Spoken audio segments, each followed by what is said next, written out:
Tout début, il était très difficile, même qu'on était accueillis très bien. On était dans une grande ville comme Kaboul, avec toutes les familles autour de nous. Et là, à Tramaï, on a commencé dans un petit village de 900 habitants, avec personne qu'on connaît.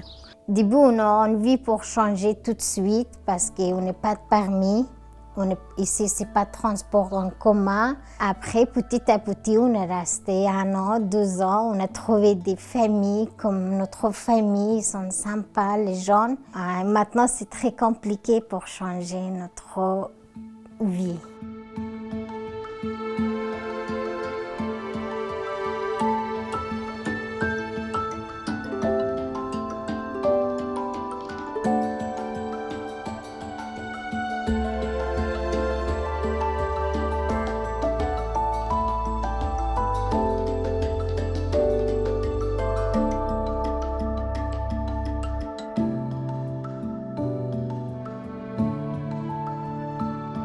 Cette décision d'accueillir, elle a été menée conjointement entre les élus, mais aussi des représentants de la population. Si on impose des solutions, ça risque de mal se passer si c'est pas très bien expliqué. Quand on a commencé à regarder au niveau de la communauté de communes comment on allait pouvoir mener un accueil de réfugiés, on s'est donné comme critère d'avoir des communes qui ont déjà un minimum de services et de commerce. On a le problème de la mobilité en milieu rural, très clairement.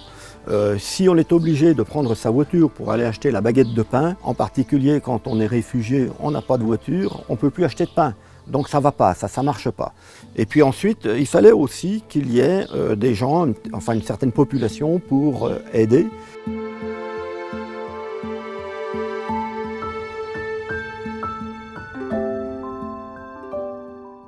À l'époque, j'étais enceinte de mon 3e enfant et je me suis dit que si je devais prendre la route avec mes enfants pour faire un si gros changement de vie, j'aimerais bien que quelqu'un soit là pour m'accueillir et pour m'aider, me faciliter un peu les choses dans une situation qui est difficile.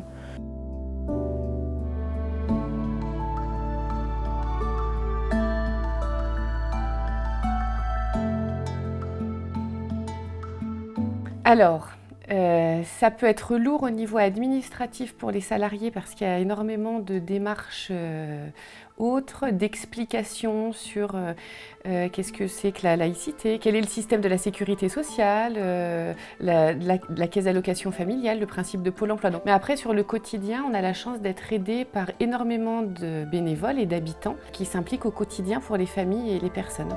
Je vous pose la même question et je dis, c'est quel verbe ça? Qu'as-tu fait hier? Qu'est-ce que tu as fait hier? Je suis rentrée dans le FLE par une entrée un peu spéciale qui est le code de la route, l'apprentissage du code de la route. Parce qu'un de nos problèmes principaux, c'est la mobilité.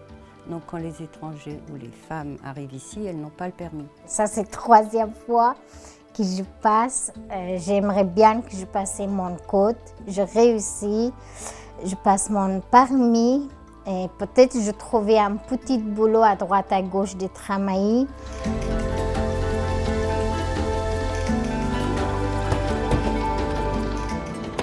Tous les bénévoles qui se sont portés volontaires pour faire du transport sont pendant certaines périodes assez sollicités.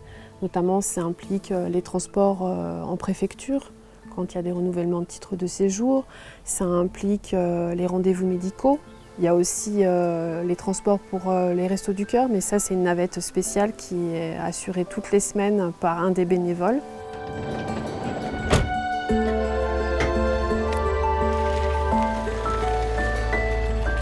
Là, on a des réfugiés ukrainiens parce qu'il y a des besoins, et puis on a deux Français qui viennent parce que ils sont aussi dans la panade quelque part, donc ils ont besoin des Restos du Cœur pour manger. C'est une occupation, puis bon, j'aime ça. J'aime ça, donc après, quand on peut rendre service, pourquoi pas.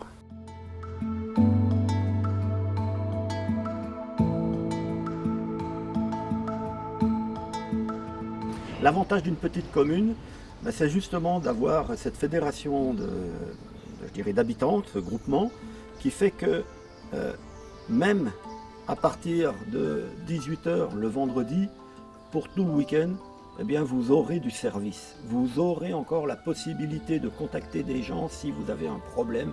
Personne n'est anonyme en milieu rural, tout le monde se connaît, on a un bouche à oreille qui fonctionne très bien. Donc ça va permettre de faire des rencontres au sein de son quartier, de son immeuble, du bourg, du hameau, et en fait de trouver des soutiens de proximité. C'est gagnant pour les deux parties. Concrètement, on est dans une commune rurale qui manque d'enfants. Souvent, les familles qui arrivent ont des enfants, donc ça fait des enfants qui sont à l'école. Les parents participent à la vie du village en allant dans les commerces. Pour certaines familles, ce sont des parents aussi qui travaillent dans des entreprises locales.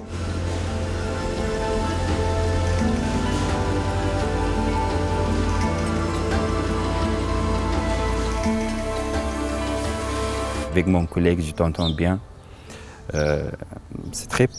Ça passe très bien pour moi. Il faut gagner votre la vie, il faut travailler, il ne faut pas rester chez vous. Il faut travailler.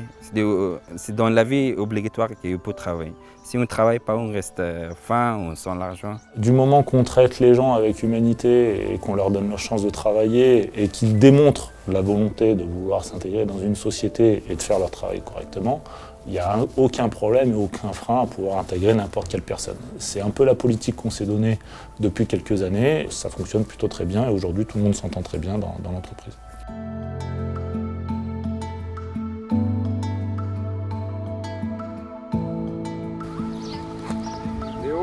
Allez Bobo!